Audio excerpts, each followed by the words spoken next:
வணக்கம் நண்பர்களே. Dream big Tamil சேனலுக்கு உங்களை அன்புடன் வரவேற்கிறேன். இன்று ஆகஸ்ட் 15, இந்தியாவின் 80வது சுதந்திர தினம். செங்கோட்டையில் பிரதமர் நரேந்திர மோடி நாட்டுக்கு உரை வழங்கினார். அவரது உரையில் இந்தியாவின் எதிர்கால வளர்ச்சி மற்றும் தற்சார்பு பற்றிய அம்சங்கள் மேலோங்கின. முக்கிய அம்சங்களுக்கு நான் இப்போது சுருக்கமாக சென்று காட்டுகிறேன். 1. வளர்ந்த இந்தியா 2047 என்பது இலக்கு. பிரதமர் இந்தியா 2047க்குள் வளர்ந்த நாடாக மாற வேண்டும் என்று வலியுறுத்தினார். 2. சப்த தாரா என்ற 7 முக்கிய திசைகள் முன்வைக்கப்பட்டன. பொருளாதார வளர்ச்சி, தொழில்நுட்பம், சமூக முன்னேற்றம் மற்றும் சுற்றுச்சூழல் ஆகியவை இதில் அடக்கம். 3. தற்சார்பு இந்தியா என்று பிரதமர் பேசினார். இந்தியா முக்கிய தேவைகளுக்கு அதிகமாக வெளிநாட்டுகளை சாராதிருக்க வேண்டும் என்றார் அவர். உள்நாட்டு உற்பத்தி மற்றும் மேக் இன் இந்தியா முயற்சிகள் வலுப்படுத்தப்பட வேண்டும் என்று கூறினார்.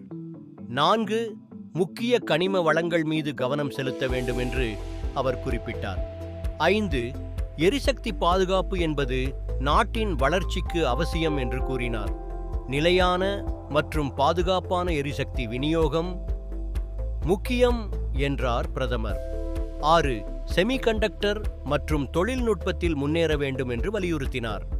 அடுத்த சில ஆண்டுகளில் பல செமிகண்டக்டர் ஆலைகள் உருவாகும் இலக்கு குறிப்பிடப்பட்டது.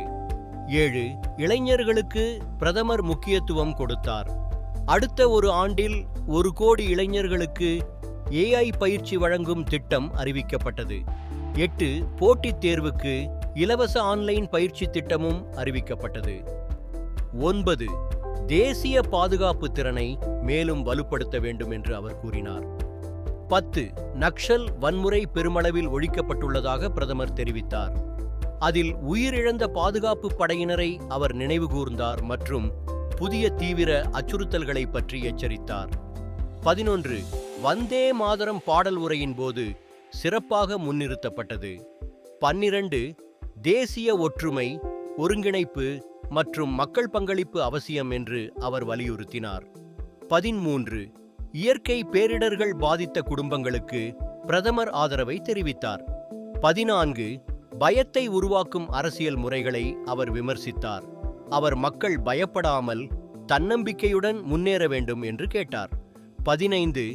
இந்தியாவை உலக சக்தியாக மாற்றுவதே உரையின் மைய நோக்கம் இருந்தது. பொருளாதாரம், தொழில்நுட்பம், பாதுகாப்பு, உற்பத்தி மற்றும் இளைஞர்களின் திறன்களை ஒருங்கிணைத்தே இது செய்யப்படும் என்று அவர் குறிப்பிட்டார். இவை பிரதமர் மோடியின் இன்றைய சுதந்திர தின உரையின் முக்கிய அம்சங்களாக இருந்தன. இந்த வீடியோ பிடித்திருந்தால் லைக் செய்யுங்கள் மற்றும் உங்கள் கருத்தை கமெண்டில் பகிருங்கள். இந்த பதிவு போன்ற தரமான தமிழ் வீடியோக்களுக்கு வாய்ஸ் ஆஃப் தமிழ் சேனலை சப்ஸ்கிரைப் செய்யவும், பெல் ஐ அழுத்தவும். அடுத்த வீடியோவில் மீண்டும் சந்திப்போம். நன்றி, வணக்கம்.